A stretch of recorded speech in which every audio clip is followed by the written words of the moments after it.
E aí, galera, beleza? Então, hoje a gente vai tratar de uma definição muito importante para o nosso curso, que é a definição de subgrafos induzidos. E é uma definição que normalmente causa um pouquinho de confusão, tá?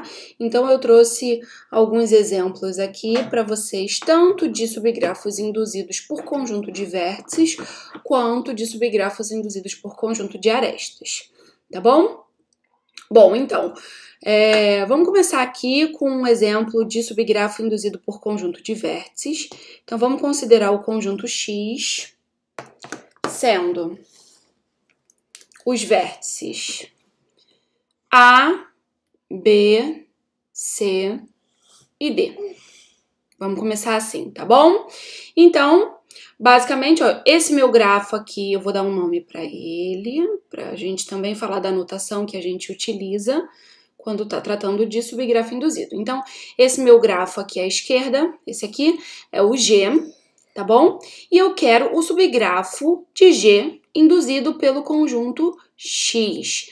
Toda vez que aparecer essa notação aqui, ó, entre colchetes. Então, observem, aqui, nome do grafo original, aqui, subconjunto de vértices ou de arestas. Entre colchetes, então, significa que eu estou tratando de um subgrafo induzido. Mas qual é a diferença de um subgrafo induzido para um subgrafo normal? Bom, o que é um subgrafo normal? Um subgrafo normal, um subgrafo qualquer de um grafo, é um subconjunto de vértices e de arestas desse grafo. Pode ser tudo vazio, pode ser o grafo todo, ou pode ser alguns vértices com algumas arestas, beleza? Um subgrafo induzido, e aí vamos focar aqui no caso de induzido por um conjunto de vértices, é um subgrafo que contém todos os vértices que estão no conjunto X, beleza? E todas as arestas que têm ambos os extremos nesse conjunto X. Então, aqui o meu conjunto X é A, B, C e D. Então, olha aqui. A, B, C e D. Então, eu vou fazer o meu esqueminha aqui que vai representar o meu subgrafo induzido. Então, vou colocar aqui A, B, C, D. Isso daqui, esse esqueminha aqui, esses vértices que eu já desenhei aqui, configuram um subgrafo de G. Mas ele não é um subgrafo induzido pelo conjunto A, B, C, D. Tranquilo? Por que ele não é? Porque faltam as arestas que têm ambos os extremos nesse conjunto. Então, vamos lá. Então, eu tenho que acrescentar todas, não pode faltar aresta. Então, eu tenho lá no meu grafo original, no meu grafo G, eu tenho a aresta AB. Então, acrescentei. Eu tenho a aresta BC. Então, vou acrescentar. Eu tenho a aresta CD. Vou acrescentar aqui também. Eu tenho a aresta AD. Vou acrescentar. Isso é um subgrafo induzido? Não, ainda falta uma aresta, né? Falta a aresta AC. Beleza? Agora sim, nós temos o subgrafo induzido pelo conjunto X, ABCD. Tranquilo? Beleza? Então, todo mundo entendeu a diferença entre um subgrafo qualquer e um subgrafo induzido por um conjunto de vértices? Bom, vocês não podem me responder, mas eu espero que sim. Se ainda ficou alguma dúvida, coloca lá, me mandem um e-mail, coloquem na plataforma, tá bom? Bom, vamos fazer um outro exemplo, tá bom? De subgrafo induzido ainda por conjunto de vértices. Então, vamos considerar agora o seguinte subconjunto de vértices. Então, vou considerar o conjunto X sendo D, H, I, J. Deixa eu apagar aqui, que não é que eu não apaguei tudo, peraí. Vamos apagar isso aqui. E agora eu vou considerar esse conjunto de vértices. E vou fazer o subgrafo induzido por eles. Então, aqui, o meu vértice D, o meu vértice H, o vértice I e o vértice J. Tranquilo? Então, vou passar aqui para o meu esqueminha. Então, estou colocando o vértice D aqui. Vou fazer um desenho semelhante para facilitar a inserção das arestas. E e o vértice J. E agora eu tenho que colocar todas as arestas que têm ambos os extremos nesse conjunto de vértices.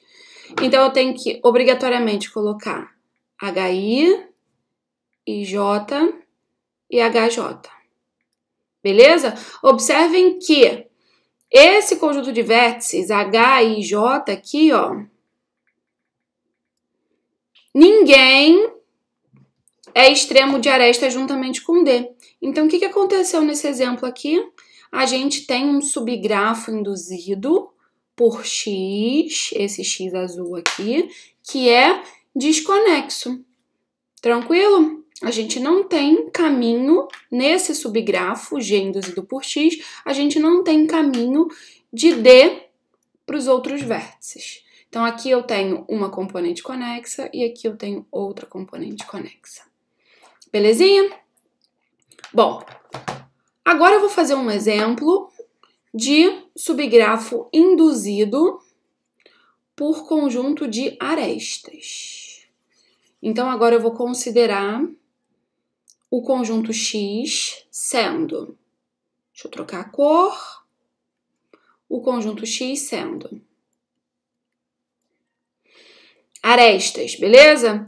Então, a gente tem, vou colocar aqui, AC, DE, EF. Bom, o subgrafo induzido por esse conjunto de arestas tem que conter todas essas arestas. E se ele vai conter todas essas arestas, ele tem que conter todos os vértices que são extremos dessas arestas. Beleza?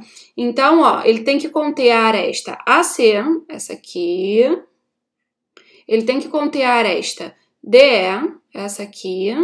E ele tem que conter a aresta EF.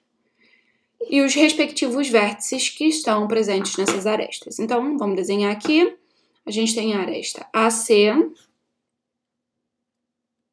A gente tem a aresta DE. E a gente tem a aresta EF. Observem que, se eu fosse tomar... Então, esse é o subgrafo induzido por esse conjunto de arestas, beleza? Nenhuma outra aresta pode ser adicionada, somente as arestas que estão aqui no conjunto.